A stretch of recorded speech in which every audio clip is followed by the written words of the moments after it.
Hello and welcome to Together We F.E.E.L panel show here on the Embracing Layers Network. My name's Melissa Crook. I'm your host here.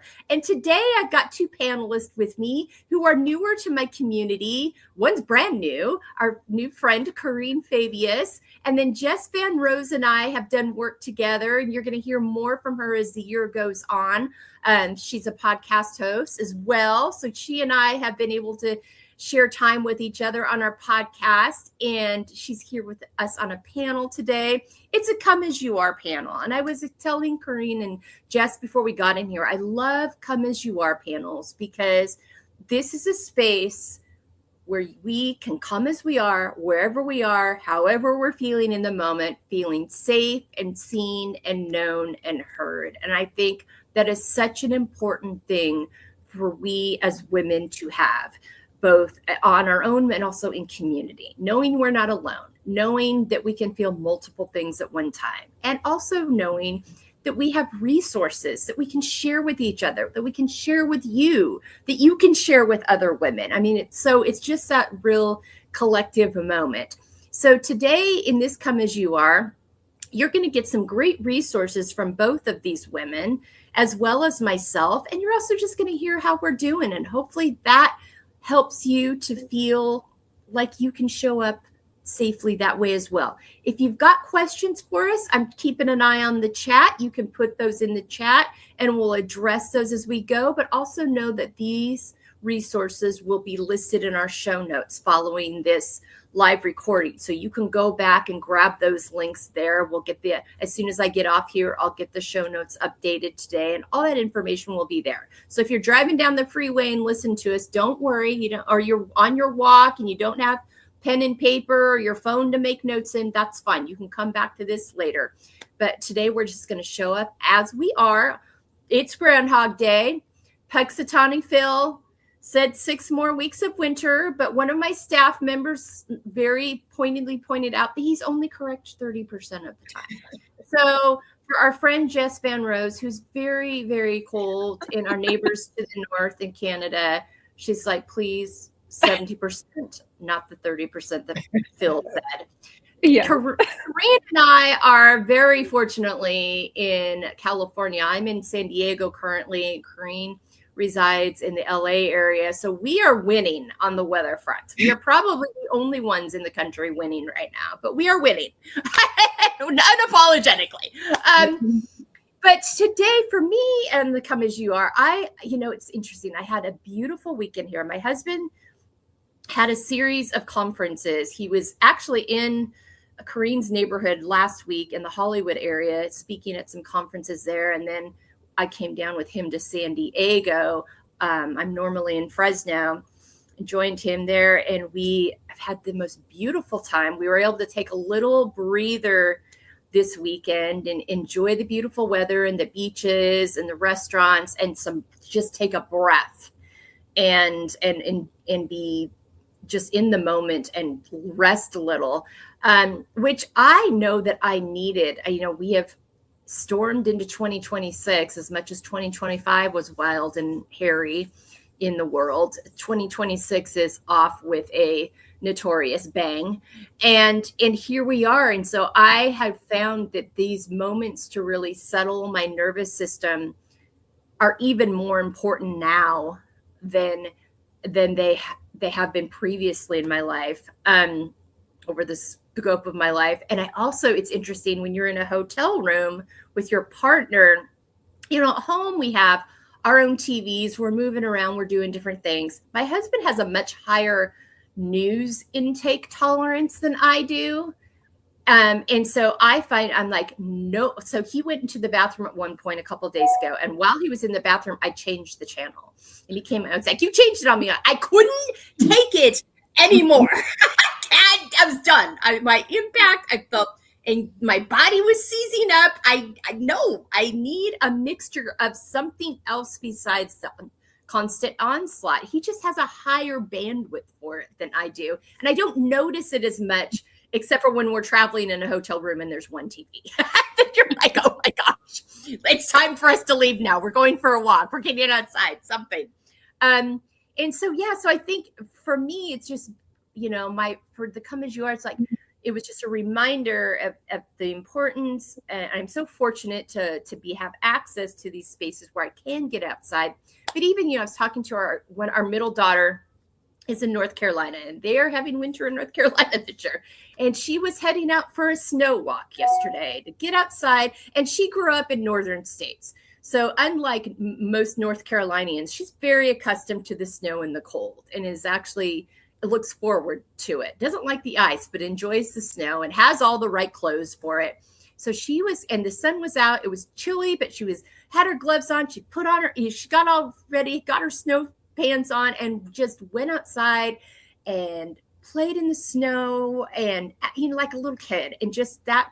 So even if you have to bundle up, I know it's frigid, I get it. Sometimes it's maybe you can't always get outside the way you want to in the wintertime, but finding those ways you can soothe yourself. And Jess is going to have some great resources for that as we go along, but really managing your intake of the onslaught of news right now. And I was talking last week, one of my oldest daughter's college roommates went on to be a psychologist. She's now Dr. Meg. She's been a guest on here on my podcast in the past. And she was talking about on her socials, and I think we're actually going to do a panel on it later this year, where you go onto social media or even just news that's online, and you're hit with all these levels of emotional stories. You get these beautiful stories and these tragic stories. And she's like, within a 2-minute span, you've been hit with all of these different things that are calling different things, and the impact it's having on our systems, being in these emotional chaos all the time of one thing and another thing, and having the importance of stepping away from it. And there's all these studies about the impact that even just getting all of the influxes of the different kinds of news in such a quick moment, where you don't have any time to digest one before another one's in your face. So for me today, it was just a great reminder this weekend of the power of finding those things that nourish me. For me, nourishment is the ocean. If you put me by the ocean, my whole body settles. And I just has always had that impact on me. If you can't get to an ocean sounds. Or I know it's 20 below outside, but if it's sunny, look outside and put on some ocean sounds and pretend it's warm. I don't know. But just finding that thing and really noticing, pay attention to your body's responses as you spend more time on your devices or with news in front of you, and really make sure you're giving yourself what you need. So that's how I am, what I'm thinking in today's Come As You Are. Carine, how are you? I've been pretty frustrated with what's been going on in the world, I have to say, especially because this week is the end of the temporary protected status for Haitians. Yeah. Per our lovely president. And that means Haitians are going to get sent back to Haiti, which is a mess and has been a mess for the last several years. And especially since the president was assassinated and the country got taken over by gangs. So, thousands of people have been murdered and millions displaced. And they're saying, oh, Haiti's cool now, even though there's a travel advisory against traveling to Haiti. They're sending all these people back who were here legally under temporary protected status. So I feel like the world is a messy place, and we're in a very dysfunctional time right now. And men have been running the world for 2,000 years, and the patriarchal system, I just feel like it's got to go. It's got to change. And because we need to approach life in a different way, because what's happening now between, the warming of the planet and, just, we don't need to go into all the horrors, but that was why I wrote this book, really, was because I have a book called Getting to a Better Place. And, the reason I wrote it was because my last book was called Short Stories About Us, which was a fiction book about relationships between men and women. And shockingly, I found that more men bought the book than women did. And so interesting. Yeah, I was so surprised. I'd run into people and they go, "Oh, I read your book. I really liked it." And then we talked, and I kept thinking, wow, men really do want to figure out how to get along better with their women partners. Yeah. So that's why I wrote this book. And so it's interesting because when I talk to men about the book, I see this glaze come over. Like, wait, everything's our fault? The men are responsible for all the ills of the world? And it's interesting because when they read the book, they love it because and the book is specifically targeting, and I'm talking directly to my target market is young progressive men, let's say 25 to 40 years old, who are not happy about the world they're inheriting, that they feel it's very dysfunctional and they'd like to have a hand in changing this dynamic, but don't know where to begin. And I have lots of ideas for them, right? Yes. So the book is written with love and humor and diplomacy because this is a touchy subject. So if it's okay, I'd love to read a couple of excerpts from the book. Absolutely. No, please do. And I think before you do that, I'll be curious, and maybe this is going to come out in the book. There's so much conditioning that happens with little boys and little girls so early on that needs to be undone by the time you get into adulthood, and so many don't undo it. So we continue to carry on these narratives that haven't been serving us for thousands of years. Exactly. And women are 50% of the population. We all need to be involved in leadership, in decision making. We all need all of our sensibilities and our thoughts and so I think it's important to understand, it's like, we're not looking to wipe out men. We just want to have the same amount of voice involved here to bring this in. And we also realize these are inherited things, and it's no one person's fault, but it is our fault if we don't dismantle and rebuild and do better. So men and women are doing a better job, I think, of raising their boys. I think 66% of women in the United States identify as feminist, right? So they're teaching their boys how to respect women more, how to react differently on the school, in the schoolyard. But I think what happens is once those boys get to school outside of the home and they're in school or at work with their bros or whatever, there's this genetic male approach to the world that comes in, and there needs to be a reminder about how, what works and what doesn't work, So toxic masculinity that comes in. Absolutely. All right, go ahead and read. Okay, so I marked off a couple, 3 excerpts. The first one the first one is 20 seconds. The second one is 1 minute and 20 seconds. And the third one is about 4 minutes. Is that okay? Yes. All right, great. So from the Merriam-Webster dictionary, patriarchy means control by men of a disproportionately large share of power. Men are not the problem.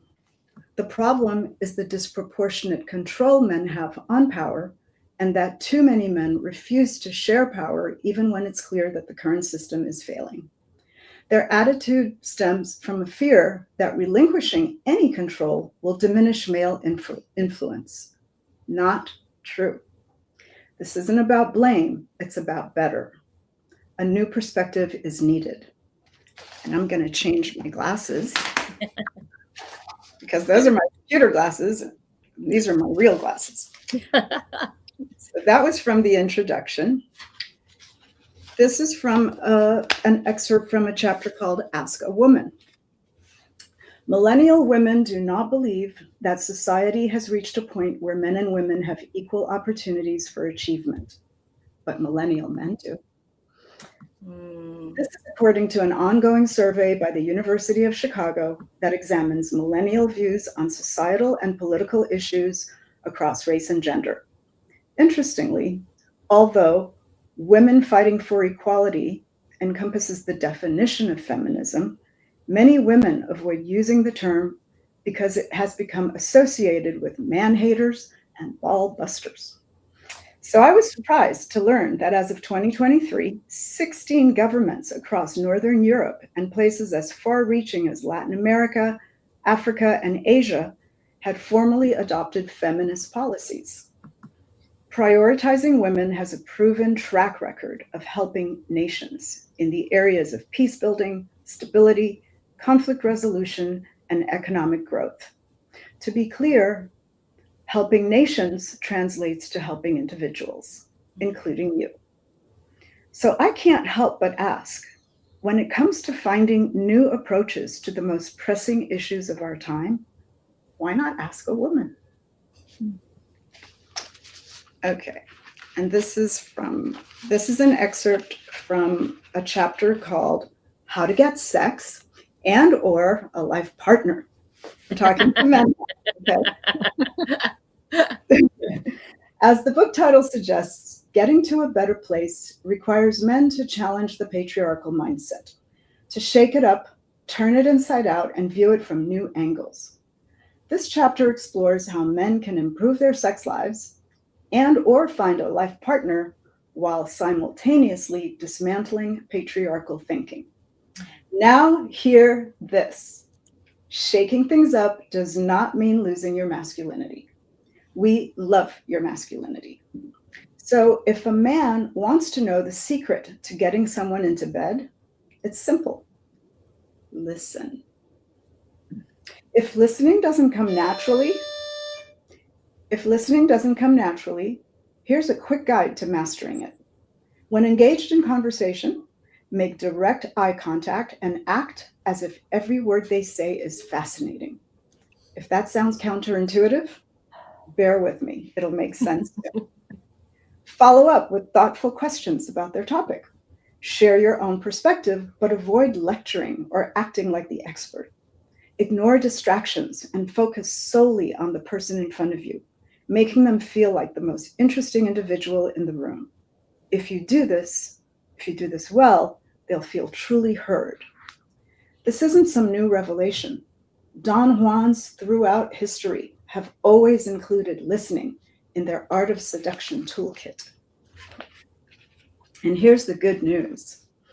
You don't need movie star looks or a flashy wardrobe to make this work. Whether you're 5'2", balding and wearing last decade's shoes, this technique increases your chances of success. It won't work every time, but you'd be surprised.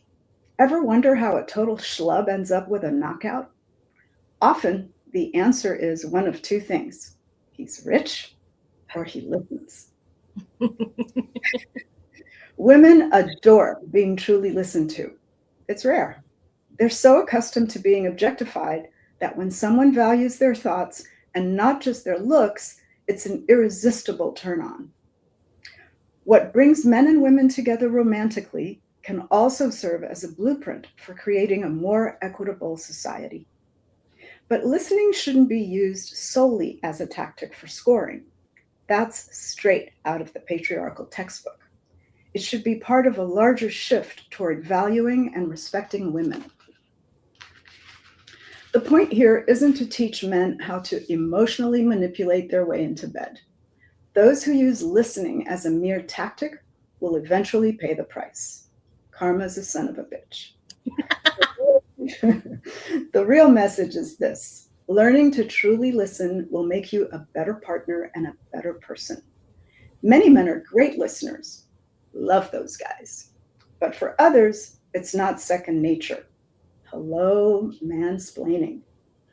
If that's the case, pretend at first, fake it till you make it. Helpful hint. Rearrange the letters in listen, and you get the word silent. Now, if guys want to know how to get sex and keep that person as their forever partner and attract female allies in the fight for a better world, they must practice the true art of listening. That means paying full attention when their partner talks about her day or shares a challenge. It means resisting the urge to tune out or dismiss her concerns. Listening isn't just an act of courtesy. It's an exchange of energy, a spiritual practice that can lead to profound insights and breakthroughs. If you think you already know what your partner is going to say, you're only listening to yourself. And that's the least sexy thing on the planet. Engaging in real conversations means honoring the other person's perspective. Even if the words sound familiar, life has a way of speaking to us in unexpected ways, imparting wisdom we might otherwise miss. Creating meaningful change, both personally and globally, starts with listening. It expands perspectives, fosters understanding, and opens pathways to progress. Men who resist listening, who fake interest while secretly rolling their eyes, are missing the point. If they can push past that resistance, they might gain something invaluable. Not all women or men are brilliant, but sometimes the most unexpected person can drop a truth bomb that changes your life, and maybe even the world. Big changes start with small shifts. Why not give it a try? At the very least, it might get you laid. I love the approach you took here because it gets their attention, but then it goes into that deeper conversation that at the end of the day, that wanting to be heard, wanting to be treated as if you are worthy of being heard and seen and known. And those little movements, like I work with a group of college women in the Craig School of Business at Fresno State as part of a community advisory group that helps prepare them to go out into the world and go into many times male-dominated spaces in the careers they've chosen. And I talk to them all the time about, looking for the allies, but also being the one who, if someone's if you're saying something and you're seeing somebody get interrupted, stopping is like, I don't think Jane was finished yet.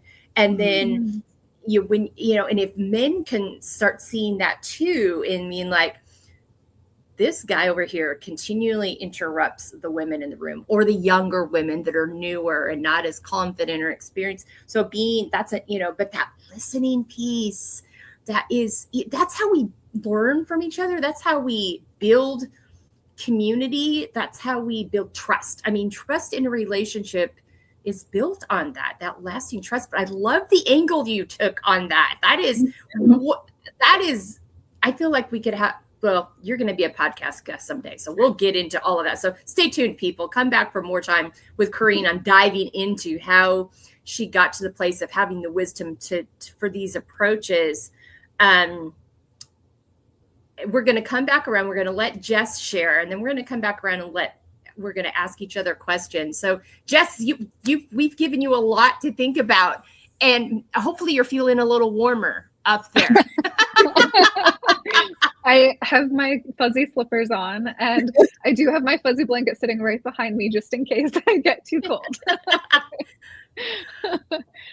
So for everybody who hasn't met me yet, I'm Jess Vanrose, and I hold trauma-informed spaces for women who are learning how to come back to themselves, and I host the podcast Life After Trauma. You guys have given me so much to think about. Carine, I also wanted to add on to what Melissa was just saying, that approach, like the listening part, it allows us, when we feel like we have been heard, it allows us to also feel seen. And those two things, feeling like you're heard and feeling like you're seen, are like game changers. That is how you can actually make change happen in anything. So that's incredible. I'm definitely going to have to read your book because those excerpts sound incredible. I think women are the ones who are going to buy this book for the men in their lives, because there's women's strengths are affirmed throughout the book. So women love the book, and they're the ones who are going to get it into the guys' hands, because once the guys read it, they love it. Yeah. Well, exactly. And all they have to say is, this will tell you how to get sex. So, But then it's a great hook. The hook is, and then then the learning really begins. Right. Yeah. And Melissa, the news piece that you were talking about. So what I'm about to say might be controversial. I don't watch or listen to the news anymore, or very, very little, because of exactly what you were saying.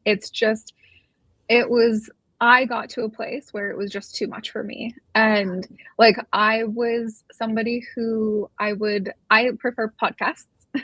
So I would listen to a news podcast every single morning when I was getting ready. But I found that every day I was bringing that weight into the day with me. And I never, like, it affected me so much throughout the day. And when I tried one day, I was like, I'm just not going to do that. And instead, I'm going to put on some music or something. And I had such a better day that day. And so I just continued carrying that forward. But I just wanted to offer permission to everybody to not listen to the news if it really affects you, or like skip a day, or like Melissa did, it's like, I've hit my limit and that is enough. Yeah. And you've got resources that really help people with this. Yeah. So I created a meditation series. And it was created from a place of my world being turned upside down. And I felt like I needed some extra support. So the series is called When You've Been Holding It All Together. And there's 5 different meditations in the series, and they take you through different states that you might be experiencing. So we have, the first one is when you've been holding it all together. Then we move into when fear and uncertainty take over. Then when you feel overwhelmed and can't turn off your mind. And then when your emotions feel overpowering and out of control. And then finally, when you feel disconnected from your body. Yeah. And so you can like listen to it in the whole arc, which will kind of take you through, or they can each be listened to as like standalone practices. But yeah, my hope in making it is just that it will allow people to bring that sense of like calmness and presence, and just come back home to yourself, Yeah. Well, you shared them with me last week, and they're very powerful. And I listened to them as a collective, but I also, it's in my like library now. Like I know back, and if you listen to them separately, they don't take long. They really do settle your system. They bring you back home to yourself. And they're really powerful. There's going to be a code in our show notes that Jess has generously shared with us to get access to those. So that's going to be there, along with how you can get a hold of all of Carine's fabulous work. But we're going to circle back around. I'll let you ask questions of Carine. I'll let you ask Jess questions as well. But going back to at the beginning, Carine, you talked about what's happening to Haitian people that came to the U.S., and this is a topic that's very near and dear to you. And it's also, ironically, my editor that works for me, and his sister was my original co-founder. They are Haitian American. Their father runs a online newspaper. His work is online news for Haitian Americans out of Haiti regularly. So he's very, very involved, very knowledgeable, very entrenched in this. And so I'd known that this was coming from my contact with them, and then hearing it from you. And I think it's just, this goes back to this piece you were talking to. We have to start listening to each other's stories, and we have to not think we know someone else's lived experience. It is by listening to people's lived experiences and stories that we are then able to create things that are actually effective and humane and kind and empathetic and thoughtful, and not White people are notoriously horribly guilty over the years of thinking their lived experience is the lived experience. And if someone else isn't having their lived experience, and that's their fault or their problem. No, it's not equal. It's not equitable. It's not the same. You cannot understand someone else's lived experience that you have not lived. And so it requires deep intentional listening and surrounding yourself with people who do have those lived experiences so you can actually make meaningful decisions about how to help support and create a safer world. And so that is my soapbox thing today. But I tell people all the time, with the resources I offer, I help women really come back to themselves and know their value and know their worth, and a framework that helps them live in alignment so they can come back and ask themselves these key questions I give them throughout their lives to ensure they're doing that. But everybody needs to do this work on themselves, because it's by doing your own work, knowing your own value, embracing your own layers, that you are able then to be open, because you're not insecure. You're not coming from a place of fear or threat or old tired narratives that aren't actually true, that you just were told as by the culture and society you were surrounded by, but they're actually not true. Unpacking, unlearning, and relearning, coming from a healthy place, you're then more empathetic, more curious, more willing to listen and learn from others. But it requires each of us doing our own work and knowing how important that is. But I think that these resources that Carine offers through these books, and also, Carine, art isn't a big part of your life. So talk to me about how art really supports your wellness. Well, so when it comes to Haiti, so I have a Haitian art gallery in Hollywood, and have had it for 35 years. And it's my passion project. Sometimes I make money with it, sometimes I don't. It's a labor of love, and sometimes it does make great money. For years I was selling, 10 to 16 pieces at every exhibition, which is like any art dealer would be proud of that. And then you have these periods where nothing happens. Yeah. But for me, it's not really about the money. It's about showing another side of Haiti that people don't know about. I'm passionate about showing the side of Haiti that is about its culture. Haiti is a nation of artists. People don't know that. People know that Haiti is poverty-stricken, that there's political instability, and then there was that horrible earthquake where 200,000 people got killed. It always seems like bad news is coming out of Haiti. Mm-hmm. But the most amazing thing about Haiti is that it is one of the biggest sources for Black art in the world, relative to its size and output. I tell people, if you go to Haiti, even if you hate art, you're going to come back with 5 pieces of art. You're going to come back with 5 paintings, because there's art everywhere, all over the streets. Everybody's making art in Haiti. There's an artist born every single day. Haiti's a nation of artists. So that's it's my passion to introduce this side of my country to people. And we've been so under attack in this country since the man at the top to call us a shithole country, and then that we eat cats and dogs, and just all of this, just this horror show, and it's like there's like this new narrative that's being written about Haitians and about immigrants in general. Yeah. And this country is a country built on the backs of immigrants. Absolutely. And they want to make it an all-white country again, and they want women to literally. There's conversations about taking the vote away from women. It's just nuts. But but the thing is that Haiti is a great example about how, if you are exposed to and have opportunity to be educated, you can become anything you want. One of the artists that I've shown in the gallery, she came to the United States in the womb on one of those horrible boats that often get caught and sent back. This was, of course, years ago. She's 40 now. But her mother was pregnant with her, got on one of those boats in Haiti because it was so terrible at the time, came to Miami. Her daughter went to school, became, studied architecture, and then decided to go into the fine arts realm instead. And she is a thriving artist whose work is imbued with with her love of architecture.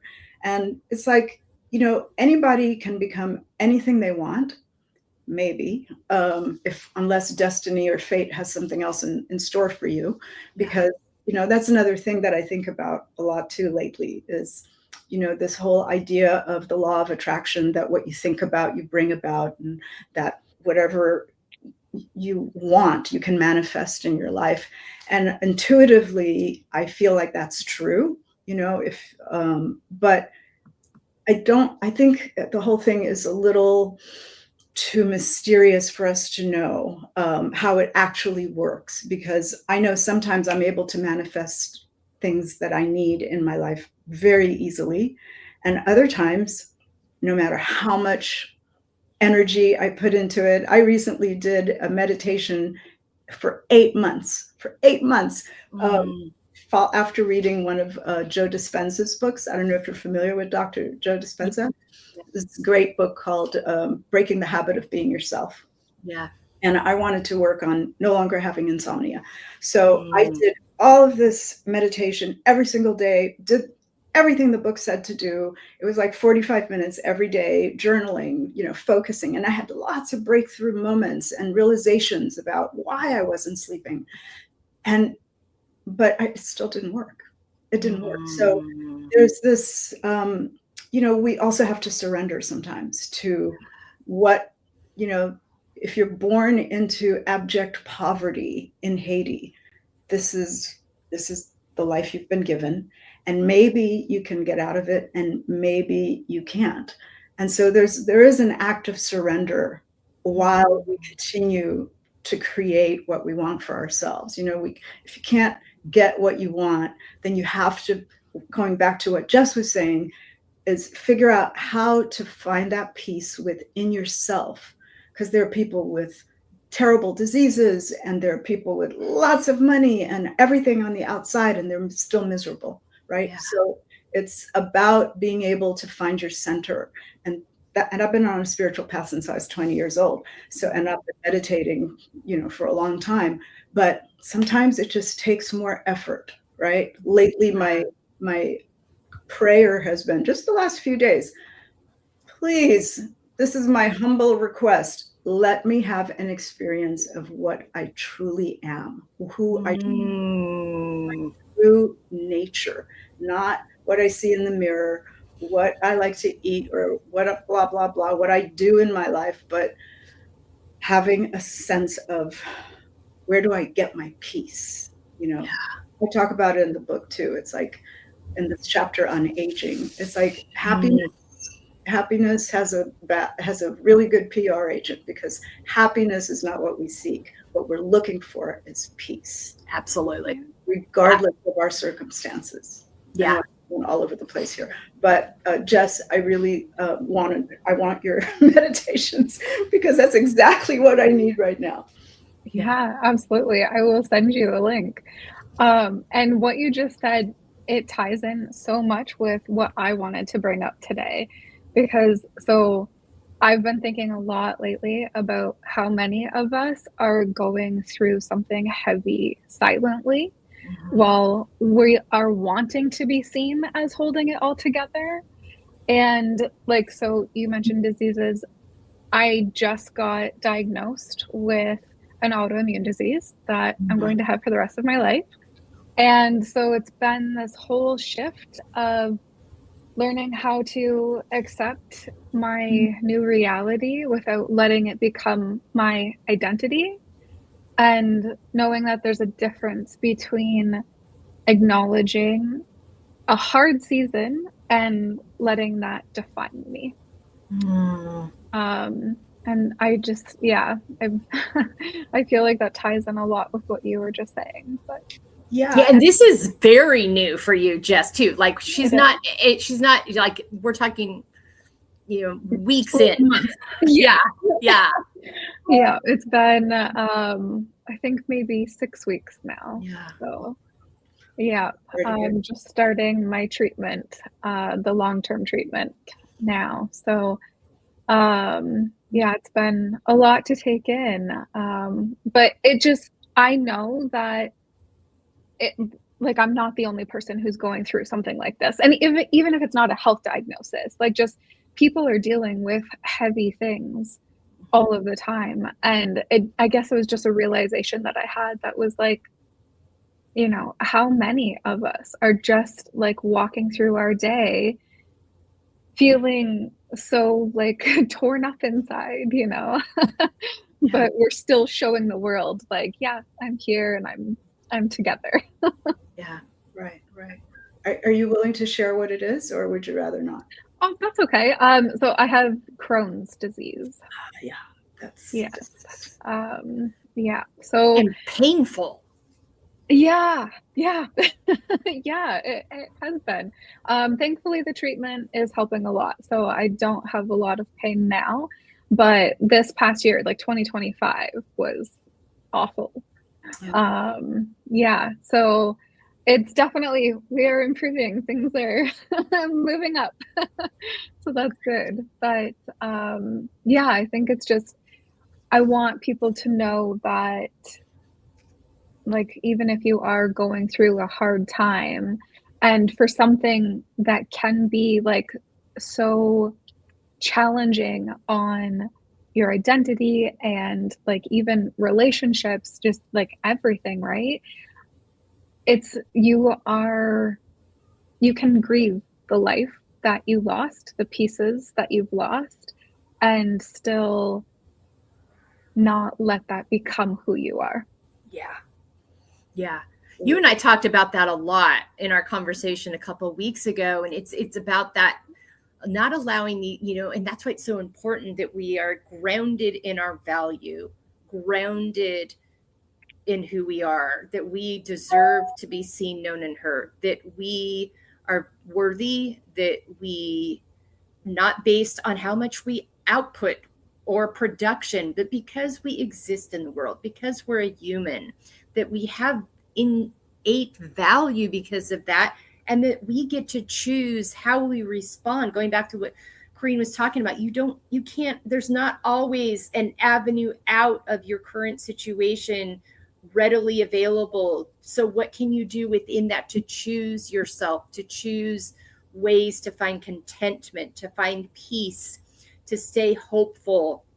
Because we can simultaneously grieve and be hopeful at the same time. And we don't always give credence to that, of just making space for all of those emotions and going. And I talk all the time about, listen to your body and trust her. We've been told as women not to trust ourselves, not to trust our bodies. Again, going back to those long held narratives that are in our culture, very patriarchal, driven about what is and isn't possible. And we need to blow all of those out of the water, men and women. Pay attention to yourself. Listen to yourself. Trust yourself. Trust that when something doesn't feel right, even if you've been told it is right, if it does, there's something to be paid attention to there. Give that the attention it needs. Get curious about that. If fear is driving something in you, get curious about that. Where's that fear coming from? Because we weren't intended to be driven by fear. That was not the point, of our being here and being created. I feel very strongly about that. And after living years within faith spaces and narratives that were very fear-based to keep you in, behaving well, I got very curious when I turned 50 and went through this whole kind of wake up moment through various health challenges and whatnot. That drove me to curiosity over judgment. And that was in thanks to my therapist that pointed me in that direction. But being very curious and open, because it's exactly what Carine said, this whole happiness thing is really it's a word to grab your attention, but it's more about the contentment in your situations. And that comes from being grounded in your value, regardless of what roles change, what happens to you, from a job role, a relationship status, a health status. You're still grounded in who you are and know your innate value.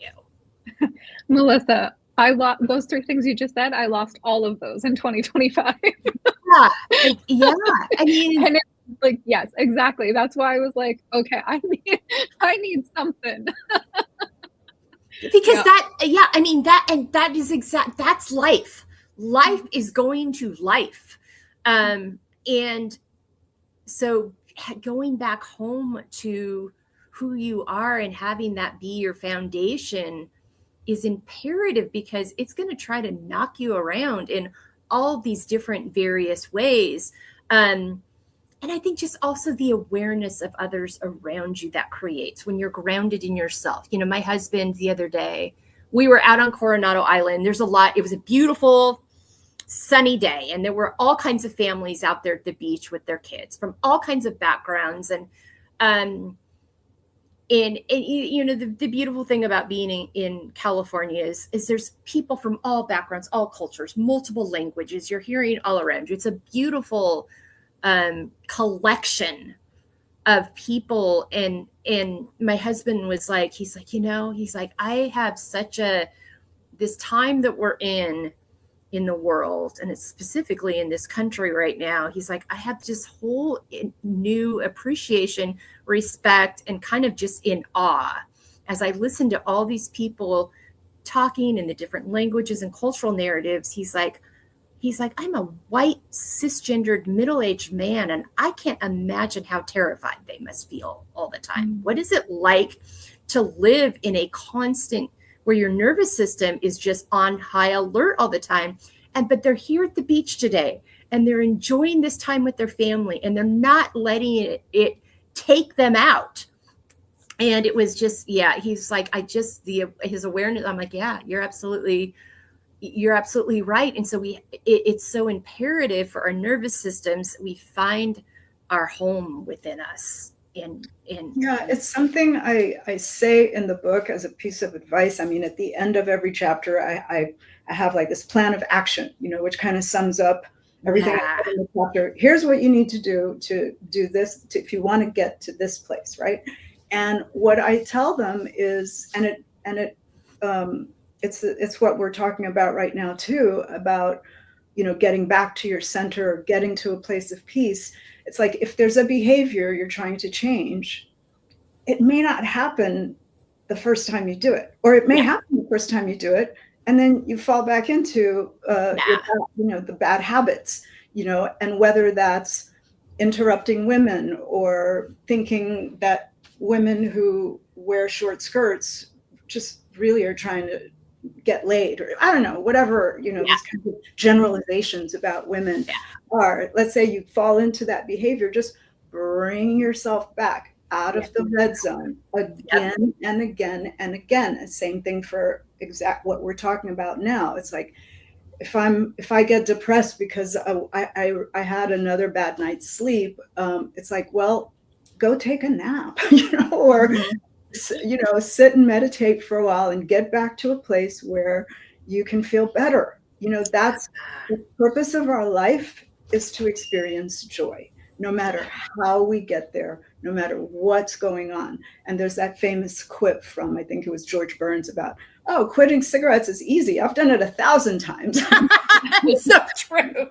Yeah. So sometimes you might have to drag yourself out of the red zone 1,000 times, but that's the action worth doing, worth taking, you know, because what's the point of being on this planet if you're just going to focus on everything that's bad about your life, you know? And it's harder if you're in pain, for sure. It's really hard. But I mean, it's like, if you have terrible pain from Crohn's disease, or you have a tumor that you have to deal with, or maybe it's just a stomach ache, you're still in pain, and you still have to figure out how to make yourself get to a place of peace. Really, that's the with whatever life has given you, which is not easy. No, I'm so glad you said that, Carine, because it's taken us years to learn how to operate in the way we are. So when we go to make a change, we have to be very patient with ourselves and very insistent. And I recommend, if you're sometimes getting an accountability partner. I had a terrible habit of saying I'm sorry about everything for years. Drove my husband crazy. My therapist and my husband tag teamed that my husband would be it was during COVID, so he was working from home. He would be my accountability partner on every time I said I'm sorry for something that I shouldn't be saying I'm sorry for, that I had to rephrase it into one actual true statement.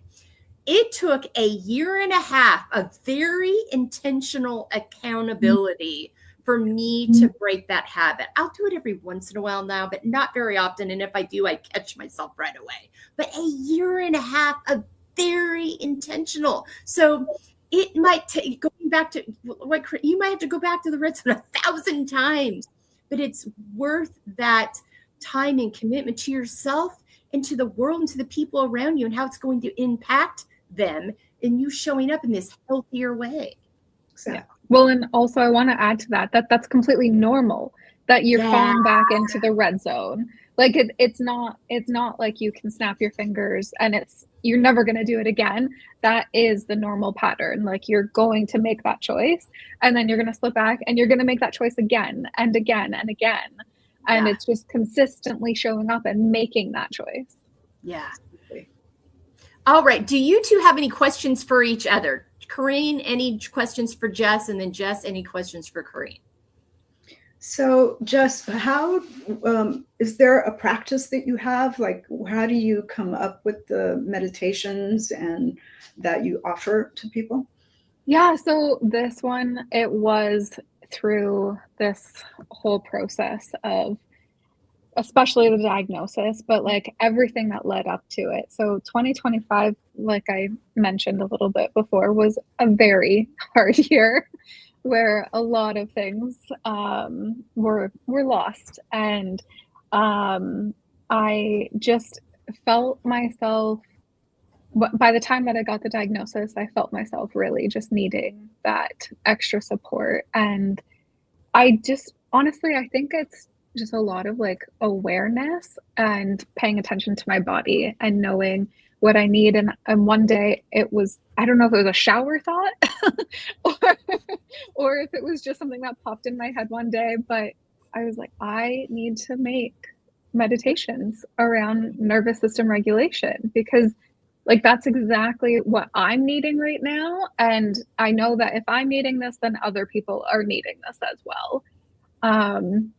And yeah, I sat down and I was really intentional with each meditation because I do come from a trauma-informed background. So I wanted to be very careful with the wording and how it has been put together. So they have been created from a very gentle, intentional place. And yeah, hopefully they can help people.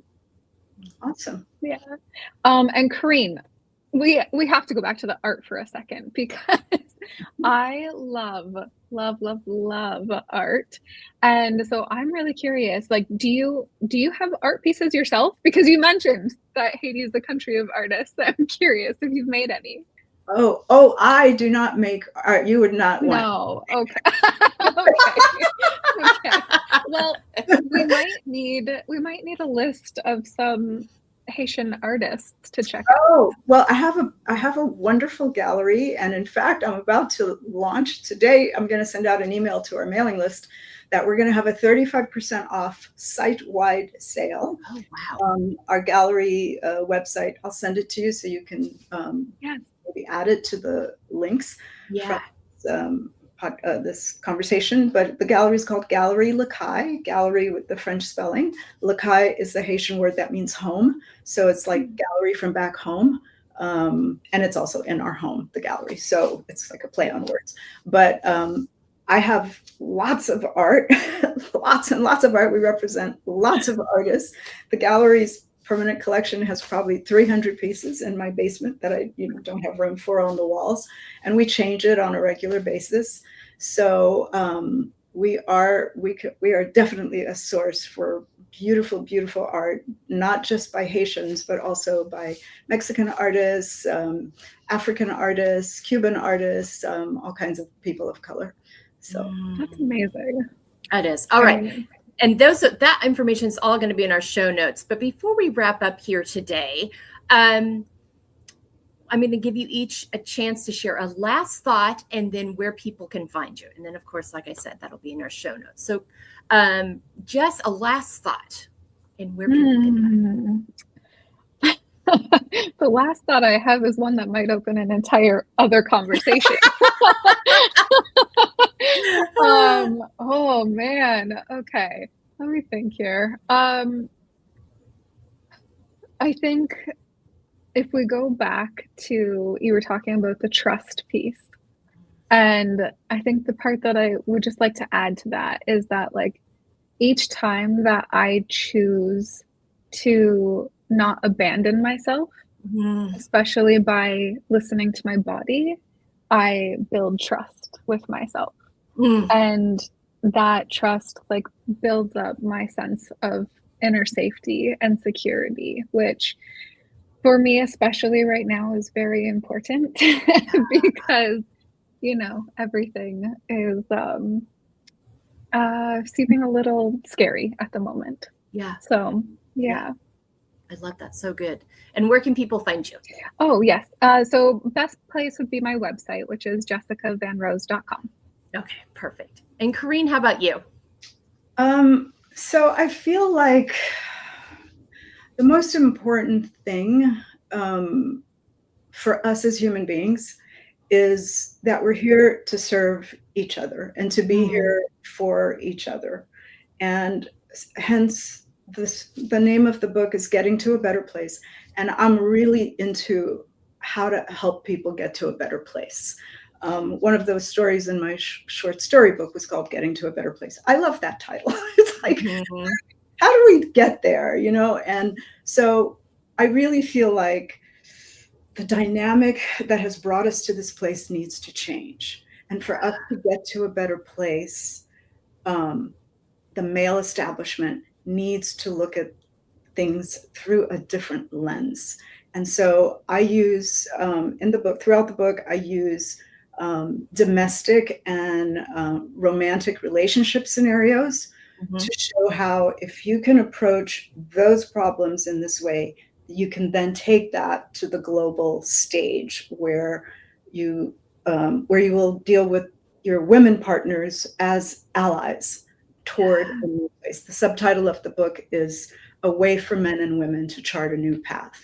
And and women is in parentheses because it's really for men to listen to, but women are your natural allies. And if we want to change the dynamic that has brought us to this really negative place, honestly, then we need to take steps. And I do believe that small, simple steps lead to the bigger changes that we want. Yeah. So it isn't so like overwhelming. How do I change the world? Well, start with something really small. Remember your partner's birthday, because your partner is you. We are each other, right? So we start treating each other like we would ourselves. And no saying, I hate myself. There's no room for self-hatred here. We've got work to do. So, well, that's just it. It's like starting with yourself and knowing that, owning it. That goes for all of us, men and women, because when we know our, and I think too, just women realizing, in the business world, you see a lot of women trying to show up as men because that's the recipe. And I talk about all the time, women showing up for ourselves and others unapologetically as ourselves. We have the men part in there. We need the women part as women, not, we don't need more of the same in a different outfit. We need women as women, but there's got to be safe spaces for that to happen. So it requires allies and where you feel safe, but supporting each other. And like, when I'm successful, it creates more space for you to be successful. rather than the competition part. But that's all patriarchal fed. They want us to beat up on each other so there's not multiples of us at the table. And instead, we're making room for each other and showing up as ourselves. I can't wait to dive into all your work. This is so good. We could go on forever. I'm looking at the time going, oh my gosh, we're almost in an hour. My last thought for today is identify 3 to 5 activities that nourish you and make sure those are incorporated into your day somehow. It doesn't have to be all of them. One of my activities that nourishes me is travel. I happen to be traveling right now, but I don't travel all the time, so I can't do that every day. But what's something within that grouping that is always incorporated? It can be 5 minutes. This doesn't have to take up your whole day. That really fills your cup, that helps you reset, that helps you be present and get you back to square, settles your nervous system, and it helps you find that peace and contentment we've been talking about. Thank you so much, Carine and Jess, for being with me. I feel like we could have talked for hours. You all both have so many resources to share. I'm so happy to have you here and be able to share your voices with our audience. I look forward to sharing your future podcast episodes with our audience as well. Go back to our show notes, listeners. Find this information, how you can find and follow these women and their resources. There's going to be so much there. You don't want to miss it. Share it with your friends. But we hope that this helped you today and gave you some things to think about and gave you some things to share with others to think about. There's a ton of resources here today. Thank you for joining us on this Come As You Are panel. Take good care of yourselves, and we'll see you next time on Together We F.E.E.L. Thank you so much for having us. Absolutely. Thank you.